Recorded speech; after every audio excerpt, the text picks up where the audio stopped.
ఇప్పుడు కార్తిక్ బాబుకి ఎలా ఉంది? మీరు అతనికి ఏమవుతారు? డాక్టర్ గారు, నేను కార్తీక్ వాళ్ళ ఫాదర్ని. ఇప్పుడు నా కొడుకు పరిస్థితి ఏంటో చెప్పండి. సారీ సార్, కత్తితో బలంగా పడవడం వల్ల అతని కండిషన్ చాలా సీరియస్గా ఉంది.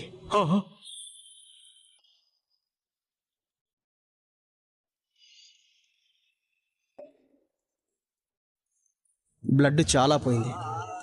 అర్జెంటుగా అతనికి బ్లడ్ ఎక్కించాలి. పేషెంట్ది ఓ పాజిటివ్. ప్రజెంట్ హాస్పిటల్లో ఆ గ్రూప్ బ్లడ్ అవైలబుల్లో లేదు.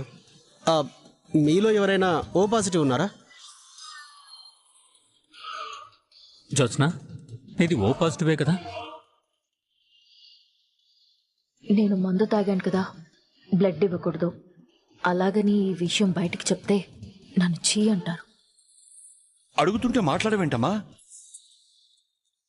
1 వీక్ బ్యాక్ మా ఫ్రెండ్కి బ్లడ్ ఇచ్చాను తాత. నువ్వెప్పుడిచ్చావే? ఎప్పుడిచ్చిందో ఆ వివరాలన్నీ తర్వాత. ముందు ఆ గ్రూప్ బ్లడ్ ఎక్కడ దొరుకుతుందో చూడండి. వెతకాల్సిన అవసరం లేదండి, నాది అదే బ్లడ్ గ్రూప్. రక్తం నేను ఇస్తాను.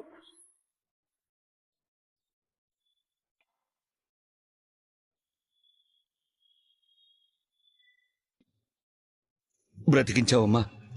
డాక్టర్ గారు, అమ్మాయిది ఓ పాజిటివేనంట. ముందు త్వరగా తీసుకెళ్ళండి. మీరు రండమ్మా. రండి.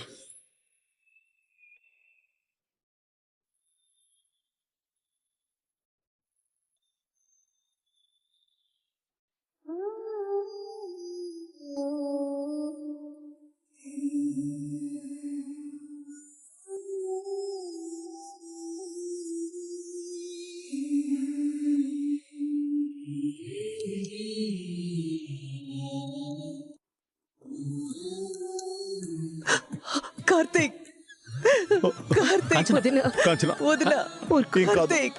ఏం కాదు, ఊరుకో వదిన, ఏం కాదు. నా అల్లుడికి ఏం కాదు వదిన, నువ్వు ధైర్యంగా ఉండు. వాడికేం ప్రమాదం లేదని డాక్టర్ గారు చెప్పే వరకు నేను ధైర్యంగా ఉండలేను వదిన. ఎందుకు వదిన మనకే ఇలా జరుగుతుంది? మనం ఎవరికి అన్యాయం చేశామని? 2 రోజుల్లో పెళ్లి కొడుకుగా చూడాల్సిన నా కొడుకుని ఈ పరిస్థితికి తీసుకొచ్చాడు ఆ దుర్మార్గుడు. నా కొడుకు ఏదైనా అయితే నేను బతకనొదినా. వదినా,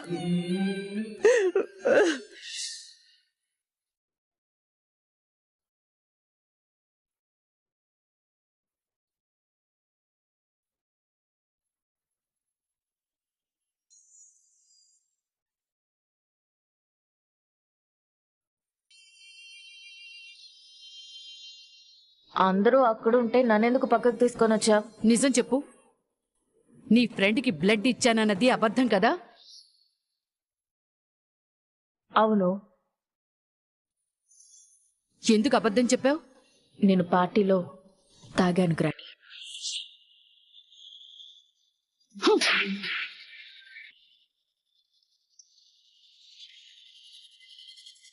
గ్రాని, మాట్లాడుకో.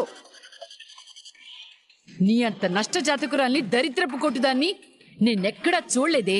గ్రాని, మాట్లాడదని చెప్పానా? మీ బావ ఈ పరిస్థితిలో ఉండడానికి కారణం నువ్వని నాకు తెలిసే. ఏ నువ్వు కదా? నరసింహ దీపని చంపడానికి రెచ్చగొట్టింది నేనే అని గ్రానికి తెలిసిందా? నేను వాణ్ణి రెచ్చగొట్టకపోతే దీపని చంపాలని అనుకునేవాడు కాదు. దీపని చంపాలని అనుకోకపోతే ఆ కత్తి బావకి దిగాల్సిన అవసరం ఉండేదే కాదు. ఏంటి ఆలోచిస్తున్నావు? ఏం మాట్లాడుతున్నావు గ్రాని? నిజం మాట్లాడుతున్నాను. మీ బావ ఈ పరిస్థితిలో ఉండడానికి కారణం నువ్వే. ఇంటి దగ్గరున్న వాణ్ణి బ్యాచిలర్ పార్టీ అని బయటికి రప్పించకపోయుంటే కార్తీక్ దీపని కలిసేవాడు కాదు, నరసింహ కార్తీక్ని పొడిచేవాడే కాదు. అలా జరుగుంటే దీప చచ్చేది, మనకి సగం దరిద్రం వదిలిపోయేది. ఇప్పుడు చూడు పరిస్థితి ఎలా వచ్చిందో. 2 రోజుల్లో పెళ్లి జరుగుతుందనుకుంటున్నావా? జరగదు, ఆగిపోయినట్టే. నువ్వు అసలైన వారసురాలు కాదని నీకు కూడా తెలుసు. అసలైన వారసురాలు ఎక్కడో బ్రతికుందని మనిద్దరికీ కూడా తెలుసు. ఇప్పుడు కార్తీక్ ని పెళ్లి చేసుకుంటే తప్ప యవదాస్తికి నువ్వు వారసురాలివి కాలేవు. నువ్వేమనుకున్నావు? ఆస్తి కావాలి, కార్తీకు కావాలి అనుకున్నావు కదా. కొన్నిసార్లు నీ చేతికొచ్చిన బంగారా లాంటి అవకాశాలు కూడా తీసుకెళ్లి పక్కోళ్ల చేతుల్లో పెడుతున్నావు. కార్తీక్కి నువ్వు బ్లడ్ ఇచ్చుంటే నీ మీద సింపతి ఉండేది. ఇప్పుడు దీప బ్లడ్ ఇచ్చి అది దేవత అయింది. తప్పు చేసింది దీప్ అయితే నువ్వు నా మీద కోపడతావేంటి? ముందు దాన్ని ఇక్కడి నుంచి పంపించేయి. ఈ మాట నాతో అంటే అన్నావు గాని అక్కడికెళ్ళి అన్నావనుకో అందరూ కలిసి నిన్ను చీ అంటారు.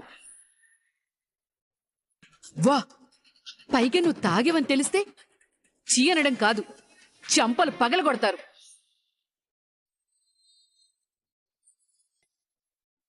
ఆల్రెడీ కొట్టావుగా, మొత్తం దిగిపోయింది. ఇప్పుడు నన్నేం చేయమంటావో చెప్పు. పోయి మొహం కడుకున్రా. నువ్వు తాగేవని నీ మొహం చూస్తేనే అర్థమవుతోంది. వెళ్ళు.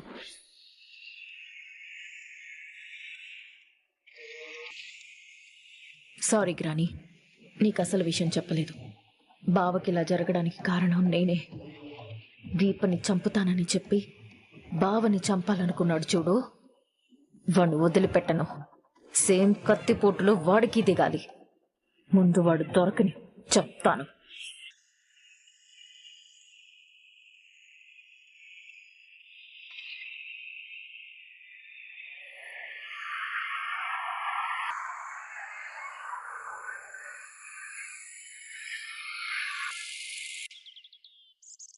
Pink, green, yellow, blue, red. ఏంటే బట్టల దుకాణం పెట్టావు? నాకెన్ని బట్టలున్నాయో చూసుకుంటున్నాను. దేనికి? అమ్మొచ్చాక మనం బట్టలు కొనుక్కోడానికి వెళ్తాం కదా, నా దగ్గర ఏ కలర్ డ్రెస్ లేదు, ఆ కలర్ డ్రెస్ కొనుక్కుందామని. నువ్వు కలెక్టర్ అవుతావే, నీ బుర్ర చాలా గట్టిది. నువ్వు కూడా నీ చీరలను చూసుకో, లేని కలర్ కొనుక్కోవచ్చు. చూసుకునే అన్ని చీరలు లేవక్కడ. ఓ పచ్చరంగు సంచి, అందులో 4 చీరలు. సగం రాత్రి నిద్రలో తలుచుకున్నా అందులో రంగులన్నీ గుర్తుంటాయి. అయితే నువ్వు కలెక్టర్ అవుతావు నానమ్మా, నీ బుర్ర గట్టిదే. నేనన్న మాటే నాకే భలే అప్పగిస్తున్నావే. తల్లి తెలివితేటలు ఎక్కడికి పోతాయి? ఒరే తమ్ముడు, నీ కూతురు చిన్నప్పుడు చదువు మానేసింది, కానీ చదువుకోనుంటే దీప నువ్వు కోరుకున్నట్టే కలెక్టర్ అయ్యేది. మా అమ్మ చిన్నప్పుడు చదువు మానేస్తే నువ్వేం చేస్తున్నావు? చదువుకోమని చెప్పాలి కదా. చదివింది చాలే కాని పుస్తకం పక్కన పెట్టి ఏదో ఒక పని చేయి. లే, నువ్వు చదివి ఎవరు ముద్రిస్తావో తెలియదు, కానీ నిన్ను చదివించడానికే నా తమ్ముడు చచ్చేలా ఉన్నాడు. మీ అమ్మ చదువు మానేయడానికి కారణం నేనేనే. ఆ రోజు నేను ఆ పని చేయకపోయి ఉంటే మీ అమ్మ బతుకు బంగారంలా ఉండేది. ఒక రకంగా చెప్పాలంటే నర్సిగాడి కంటే దీప బతుకు ఎక్కువ నాశనం చేసింది నేనే. చచ్చి ఏ లోకానున్నావో తెలియదు, కానీ నన్ను క్షమించరా తమ్ముడు. నేనింక దీపతోనే ఉండి చేసిన తప్పులను సరిదిద్దుకుంటాను. నానమ్మ, అమ్మ ఇంకా రాలేదేంటి? వస్తుందిలేవే, వెళ్ళిన పని అలాంటిది. నేనొస్తానంటే వద్దంది. అదొక్కదే అక్కడ ఎంత కష్టపడుతుందో ఏంటో.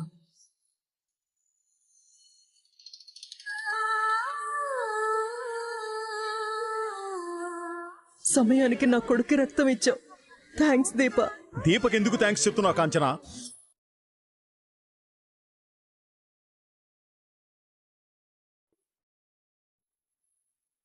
అల్లుడు గారు, మీరాగండి మామయ్య గారు. నిన్నే కాంచనా అడిగేది.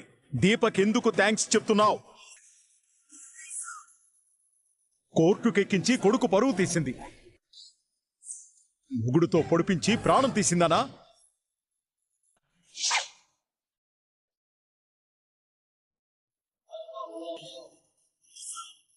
ట్రీట్మెంట్ జరుగుతూనే ఉంది.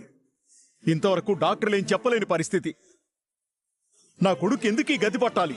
వాడు ఏం పాపం చేశాడని ఈ గతి పట్టాలి?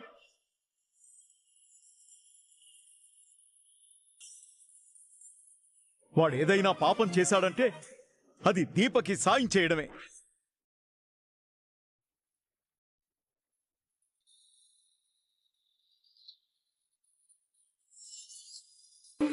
వద్దురా, వాళ్ళ విషయాల్లో కలుగు చేసుకోవద్దని బ్రతిమాలాను, నచ్చ చెప్పాను.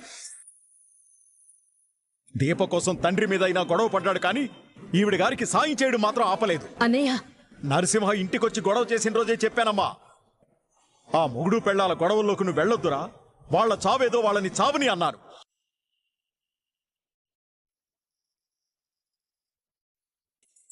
నేను మనిషిని, నాకు మానవత్వం ఉంది, నేను చూస్తూ ఊరుకోలేను అంటూ ముందుకెళ్ళాడు. మొగుడు పెళ్ళాలు కొట్టుకొని చావడం కాదు, వాళ్ళ మధ్యలో వీణ్ణి చంపుతున్నారు. దీప విషయంలో ఆ నరసింహ ఎంత తప్పుగా ప్రవర్తించాడో మనకి తెలుసు కదన్నయ్య. ఎవరమ్మా దీప?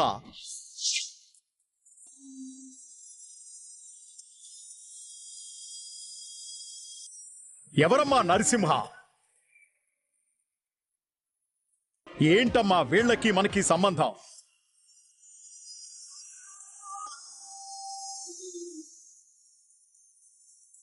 దేపేమైనా నీ కూతురా లేదా నా మేనకోడలా?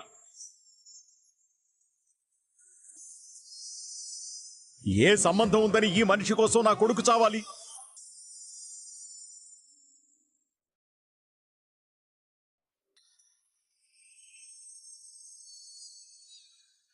నువ్వు సూపర్ అల్లుడు. నేను తగులుకుందాం అనుకున్నాను, నువ్వే తగులుకున్నావు. వదిలిపెట్టకు, ఉతికి ఆరై.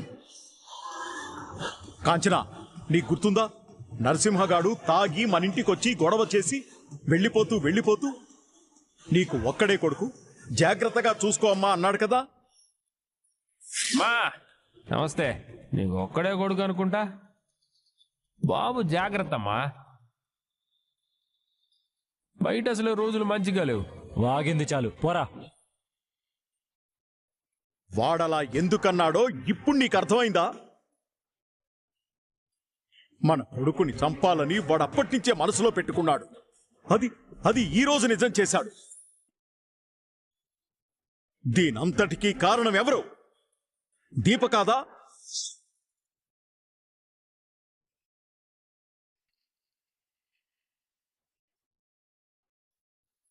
ఒంటరి ఆడితే దీప మాత్రం ఏం చేయగలదన్నయ్యా? నువ్వు కూడా అమాయకంగా అడుగుతావేంటమ్మా? ఏం చేయగలదు అని అడుగుతావేంటి? నువ్వు నా దగ్గరికి రావద్దని చెప్పలేదా?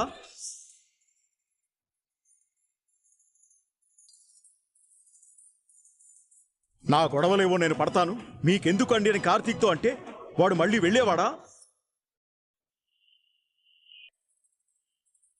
అరే, ఏదైనా చిన్నది జరిగితే చాలు కూతురుతో ఫోన్ చేయించడం, నా కొడుకుని రమ్మనడా. ఈవిడ గారు ఏ ముహూర్తాన అడుగు పెట్టిందో నా కొడుకు ఆ రెస్టారెంట్ సంగతి పక్కన పెట్టేసి ఈవిడ గారి అవుట్ హౌస్ దగ్గర ఆఫీస్ పెట్టాడు.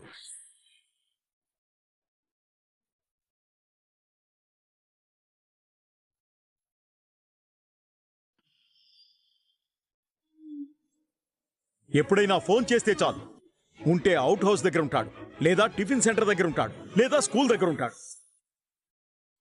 అంతలా ఏం పని ఉంటుందో నాకైతే అర్థం కాదు. సరే, పెళ్లి చేస్తే ఈ గొడవలేవి ఉండవని నిశ్చితార్థం పెట్టుకుంటే దాన్ని కూడా ఆ మహానుభావుడొచ్చి చెడగొట్టాడు.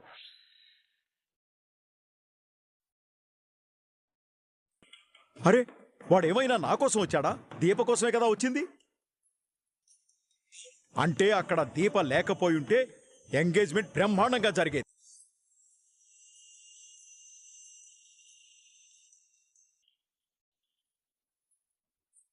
సరే, ఏం చేస్తాం? ఇదంతా మా కర్మ అనుకున్నాం. కోర్టులో ఎంత పరువు తీయాలో అంత పరువు తీశారు.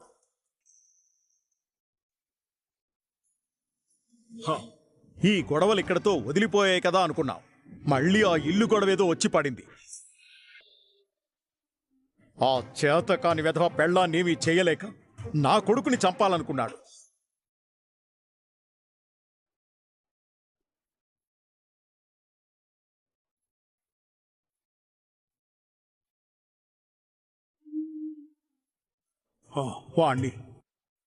వాణ్ణి ఊరికే వదిలిపెట్టను. ఆల్రెడీ వాడి కోసం పోలీసులు వెతుకుతున్నారు. వాడు దొరకాలి. వాడు ఎంత పెద్ద తప్పు చేశాడో వాడికి తెలిసేలా చేస్తాను. వాణ్ణి ఎలాగో మనం వదిలిపెట్టాం బావా. కానీ దీపకి వాడికి ఇప్పుడు ఏ సంబంధం లేదు కదా. వాడి వల్ల కార్తీకే కాదు, దీపక్ కూడా అన్యాయం జరుగుతోంది. ఏమో అదంతా నాకు తెలియదు బావా. ఆ నరసింహగాడు బ్యాచులర్ పార్టీ దగ్గరికెళ్ళి నా కొడుకును పొడుచుంటే నువ్వనుకున్నట్టే నేను అనుకునేవాణ్ణి. కానీ నా కొడుకు దీపని కాపాడాలి అనుకుంటే వాడు నా కొడుకుని చంపాలి అనుకున్నాడు. కార్తీక్ కాపాడకపోయుంటే దీప చచ్చిపోయేది కదన్నయ్యా. నాకు నా కొడుకు ముఖ్యమమ్మా. నా కొడుకు ముఖ్యం. మిగిలిన వాళ్ళెవరి సంగతి నాకు తెలీదు.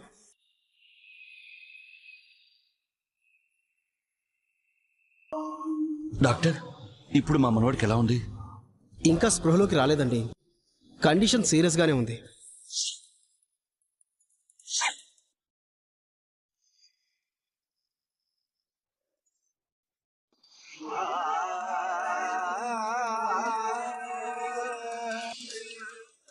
స్పృహలోకి వస్తేనే గాని అతని పరిస్థితి ఏంటి అని చెప్పలేం. కొన్నిసార్లు కోమాలో కూడా వెళ్ళిపోవచ్చు.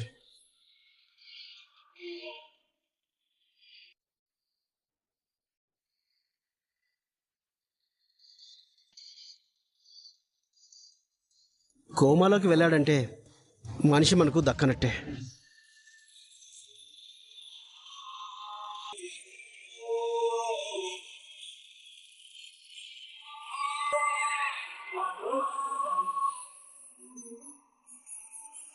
కార్తీక్ ఊరుకో. అయ్యో ఊరుకో ఊరుకో ప్లీజ్ ఊరుకో. వదినా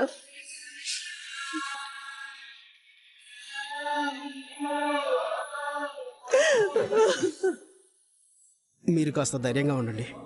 మా ప్రయత్నం మేము చేస్తాం.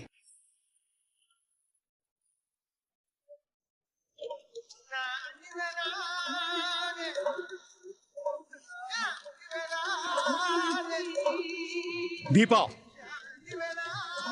ఇప్పుడు నీకు సంతోషంగా ఉందా? విన్నావుగా డాక్టర్ గారు ఏమన్నారు? కార్తీక్ ఏమైనా జరగాలి,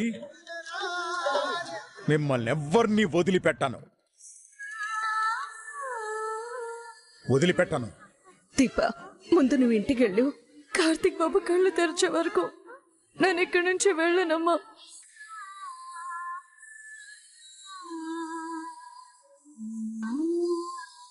నా మాట విను.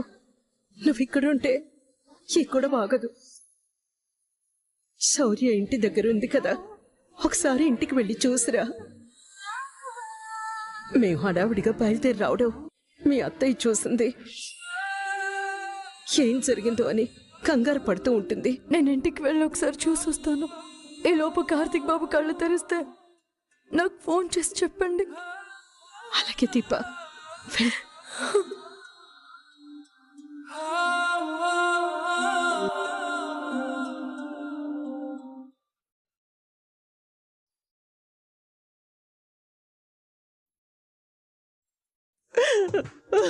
బాధపడకు, ధైర్యంగా ఉండు.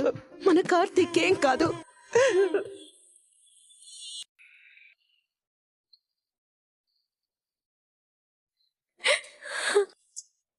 ఏంటే నువ్వు చెప్పేది? నర్సిగాడు కార్తీక్ బాబుని పొడి చేశాడా? అవునత్తయ్య, కార్తీక్ బాబు హాస్పిటల్లో ఉన్నారు. కళ్ళు తెరిస్తేనే గానీ డాక్టర్లు ఏమీ చెప్పలేమంటున్నారు. కార్తీక్ బాబు వేరే పని మీద హాస్పిటల్కి వెళ్ళారమ్మా, అదే చెప్తున్నాను. కార్తీక్ ఏదో అయ్యింది, అందుకే నువ్వు ఏడుస్తున్నావు. పదమ్మా, మనం హాస్పిటల్కి వెళ్దాం. ఇదేడ్చినా భయపడినా గుండెకి ప్రమాదం అని కార్తీక్ బాబు చెప్పాడు కదా. ఇప్పుడు ఇది గాని హాస్పిటల్కి వెళ్ళిందంటే ఏదో ఒకటి అవుతుంది. పదమ్మా, హాస్పిటల్కి వెళ్దాం. శౌర్య, కార్తీక్ బాబుకి ఏం కాలేదమ్మా. నువ్వు అబద్ధం చెప్తున్నావు. అమ్మా, నన్ను తీసుకెళ్ళు. లేదంటే అమ్మమ్మని తీసుకెళ్ళమంటాను. ఆగు. నేను కార్తీక్ ని చూడాలి. సరే, నేను తీసుకెళ్తాను. నువ్వు ఇక్కడే ఉండు. దీపా, చంటిదాన్ని హాస్పిటల్కి తీసుకెళ్ళొద్దమ్మా. అది మన మాటలు వినేసింది అత్తయ్య. కార్తీక్ బాబుని చూసే వరకు ఏడు పాపదు. నా మాట విను దీపా, దాన్ని తీసుకెళ్ళకూడదు.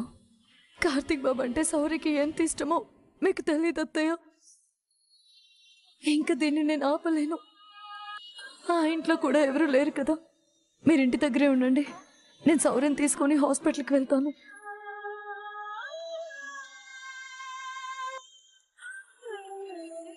పద సౌర్య. చంటిది జాగ్రత్తమ్మా. అలాగే.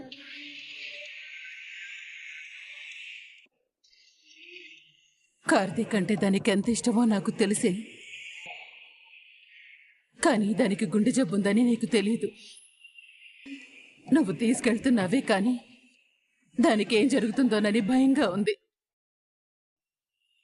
ఆయన నర్సుగాడేంటి ఎలాంటి పని చేశాడు? దేవుడా,